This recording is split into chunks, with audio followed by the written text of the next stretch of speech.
So what is it that really makes love last? Is it that initial spark, that crazy chemistry, or is it something deeper? Well, today we're going to dive into the science of what makes a partnership go the distance, and we're going to use one of the most famous songs ever written as our guide. Back in 1967, Paul McCartney sang these words. And get this, he was only 24 years old, looking decades and decades into his own future. He was asking a question that, let's be honest, echoes in the heart of pretty much every single person in a long-term relationship. It's kind of funny, yeah, but it's also incredibly profound. Because really at its core, this is what the song is all about. It's asking whether the love that first brought you together can actually survive all the changes that time throws at us.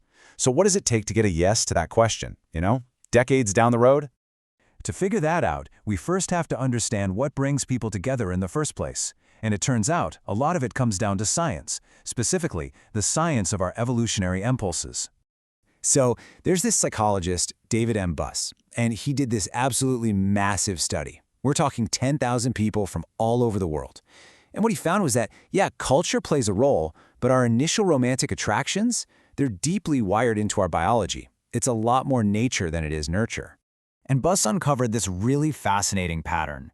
Broadly speaking, heterosexual men are at first drawn to cues of fertility, things like youth, health, and physical attractiveness. Women, on the other hand, tend to be initially attracted to what you could call resource cues, things like status, ambition, and yes, wealth. And listen, we're not talking about a small effect here. A 2018 study found that when people were rating photos, women's attractiveness ratings were a staggering 1,000 times more sensitive to a man's listed salary than the other way around. 1,000 times! But hold on, it's not that simple. It's not all just looks and money. Both men and women overwhelmingly said they value core traits like kindness, honesty, and respect above all else. And here's something really interesting. Researchers found that creativity is a huge draw for women, maybe because it signals intelligence and, the potential for future success, even if the guy's bank account isn't overflowing just yet. And this right here, this brings us to the most crucial point of this whole conversation. The qualities that spark that initial, fiery attraction are not the same qualities that sustain a deep, lasting bond through the decades. This leads us to something we can call the great relationship shift. Because once a couple really commits to each other, the entire foundation of their attraction starts to change in this really amazing way. You can see the change so clearly here. The focus shifts, right? It moves away from those initial kind of external things like looks and resources, and it moves toward these deep, internal qualities like character and trust. The very things that matter most actually start to evolve. And yeah, the studies totally back this up. Over time, couples in really successful, happy partnerships place more and more value on these deeper traits. Things like loyalty, actually listening to and validating each other's feelings, and just having this genuine fondness and admiration for one another, that becomes the bedrock of the whole relationship. Okay, so knowing all this, how can we actually, do something about it? How can we nurture a love that lasts until we're 64 and way, way beyond? Well, the research points to 3 clear, actionable rules. Let's break them down. Number 1, slap on the cuffs. Number 2, stay positive. And number 3, grow in spirit together.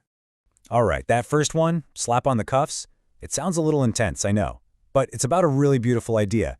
This old joke in Spanish actually points to a deeper truth. It's about cultivating a sense of total dependability and loyalty.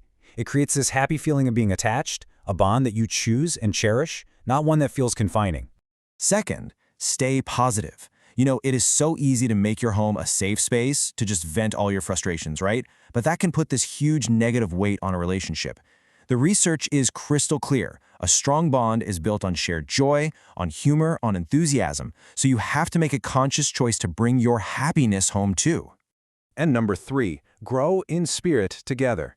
Now, for couples of faith, practicing that faith together has been shown to really deepen trust. But this isn't just for religious people. Studies show that for non-religious couples, even doing something like meditating together can significantly increase those feelings of closeness and emotional connection. And this brings us right back where we started, all the way back to Paul McCartney. Because even as a really young man, he seemed to just get this. He wasn't singing about fancy cars or exotic vacations. He was singing about these simple acts of companionship, mending a fuse, going for a Sunday drive. The small, dependable acts of a life that you share.